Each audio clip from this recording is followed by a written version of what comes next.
So you looked at the process SQ3R, which is what you should do every time you read. And now we're going to talk about the writing process, the steps that you should take every time you write. There's parallels in between the two because if you think of reading writing like two sides of the coin, it's all about text. Whether you're creating text as the writer, or if you're understanding and deconstructing text as the reader, they both deal with the same thing, which is the text itself. Okay. So, in the general overview of college reading and writing, you looked at briefly what was good writing. Okay. Here's sort of a repeat of that. It requires thinking. In order to have a good product at the end, a good paragraph, a good essay, a good anything, you have to front load it with thinking. You have to know what you want to say and lay it out before you begin saying it.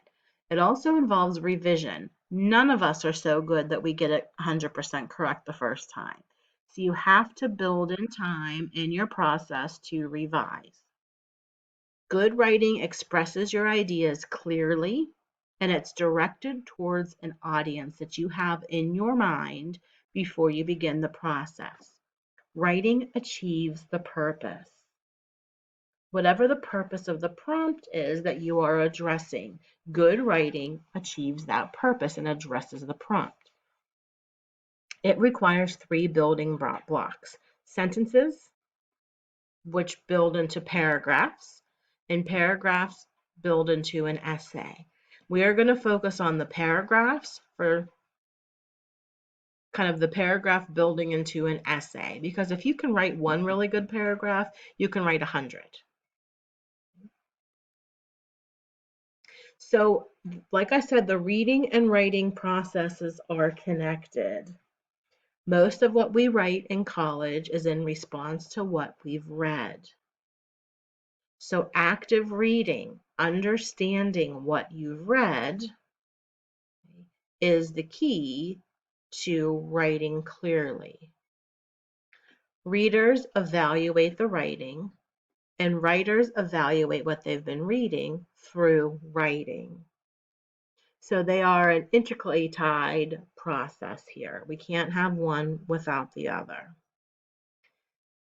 If we look at things that we do before we read and before we write, and look at things we do as we read and as we write, and after, you'll see some parallels. Before reading, we survey and we question. Before writing, we generate our ideas, we think about who our audience is, we have a purpose and a plan, and we organize our thoughts. When we're reading, we read actively. We're making sure that things are clicking in our head, that we understand vocabulary, and that we're making sense of the text. During writing is when we write our first draft. We take our organizational plan, our graphic organizer, our outline, and put it into sentence form, and then those sentences create paragraphs. After we read, we recite and we review. So we make notes, and then we review those notes until it becomes part of our prior knowledge.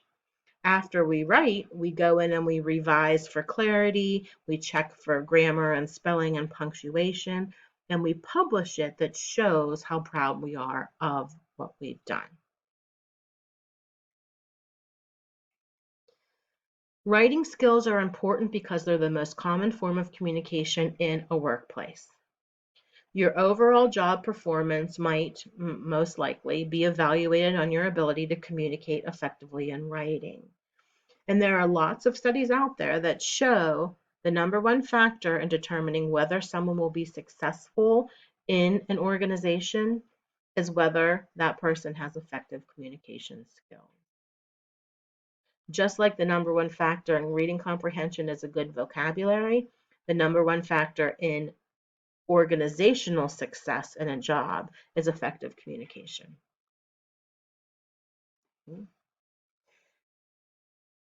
All employers say effective communication and collaboration are two of the most important skills their employees have.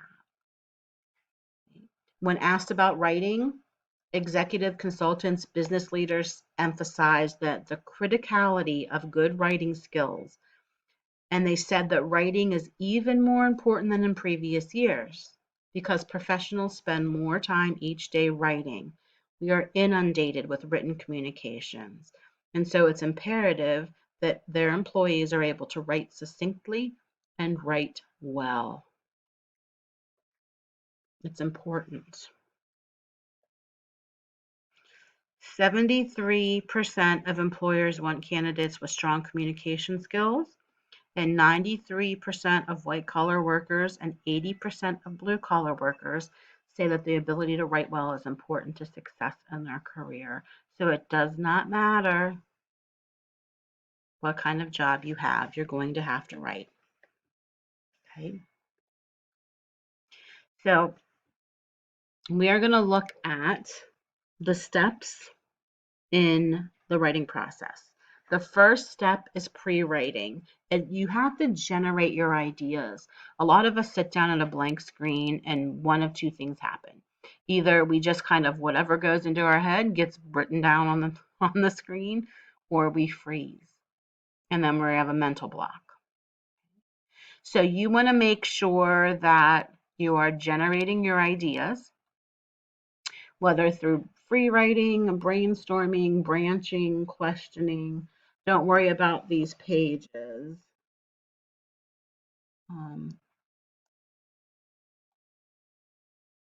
Because they're not with this textbook. Okay, you're going to be addressing and interacting with these stages throughout the semester. So when you free write, it is literally whatever comes in your head gets put down on paper, typically in paragraph form. Brainstorming, it's typically in bulleted form. Branching is like a spider web where you have your word or your topic in the center, and then whatever you think of kind of gets connected in circles. And then questioning is writing down a bunch of questions that you think that you can answer in the piece that you're about to write. Do not worry about which technique you use, but you want to use a technique. You want to spend time getting your thoughts on paper and then going through and figuring out which ones are valid, which ones you can use, which ones you can't. Here are some examples. So the one on the left is brainstorming.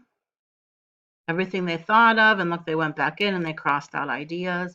In the middle is free writing. It's just a paragraph, and they highlighted things that they could use. And then on the right is branching, all the different pieces.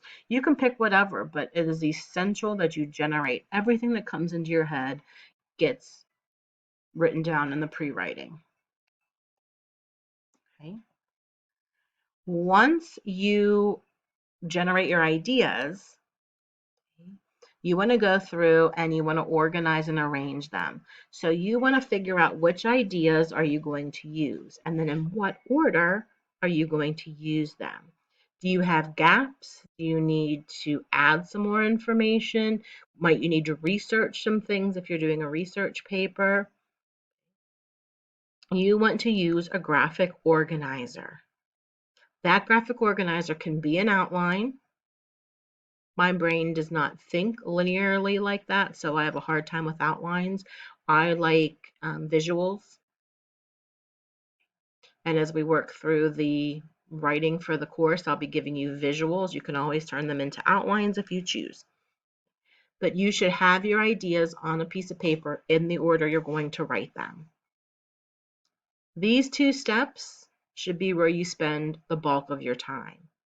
Everything else from here on out should be a breeze. Okay. Once you have your ideas and they're organized, you want to consider your audience and purpose.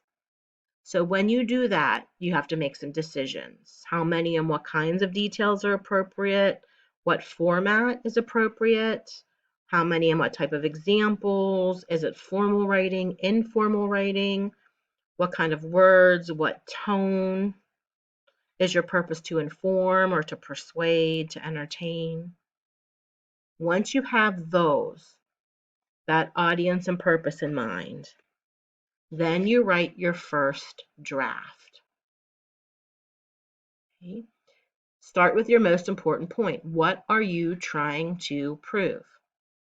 If you're writing a paragraph, that sentence is called the topic sentence.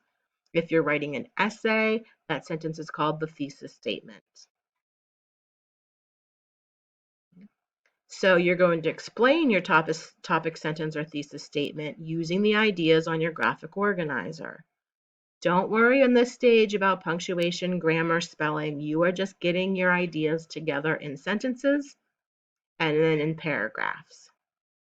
So you want to experiment with different ideas, different ways to organize them then. Don't tie yourself down. If you realize you're halfway through and you're like, this is not going to work, there is still time to change your focus. So you want to make those changes now in the first draft. Don't expect immediate results. You should feel like you have, the start of something good. Do you have a topic sentence? Do you have supporting details? Is the organization logical? If you say yes, then you have the start of something good. Okay. Step 5 is revising and rewriting. Okay. There seem to be kind of two ways that people pack. One is they lay out their clothes, they check the weather of where they're going, they make sure days before they leave that they're organized, their outfits are together, and then there are those who throw stuff in a bag and head out the door and hope when they get to their destination that they have what they need. Because this is a college course and because this is a prerequisite, you want to be that first packer. You want to lay stuff out. You want to go back in and make sure what you have is good, that you don't have too much, that you have just enough. Okay. And this is where revising and rewriting come in. Revising literally means to see again. So when you revise, you look at it overall. Do you have to move things? Do you have to add details? Do you have too many details now? Do you have to reorganize and restructure? All of this happens in the step 5, revising and rewriting. And we are going to be looking at, there is a smart tracks strategy for revising. So we will be learning about that. Think of revision as an opportunity. Step 6, this is where you get into the nitty-gritty. This is where the grammar and the mechanics and spelling is essential because now you have a really good second or third draft.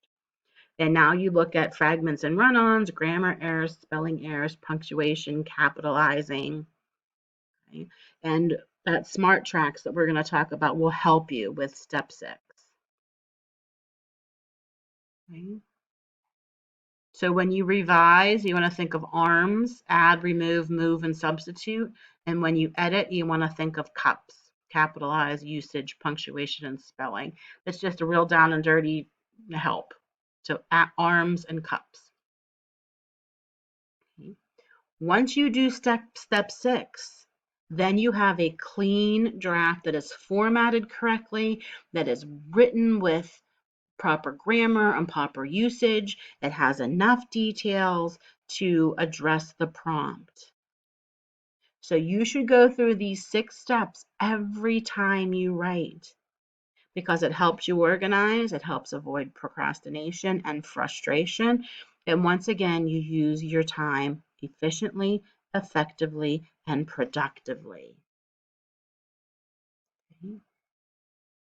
So we're going to be looking at steps in this process as we work through the class. And we're going to be building on those steps so that we, have really good quality pieces that we are submitting at the end.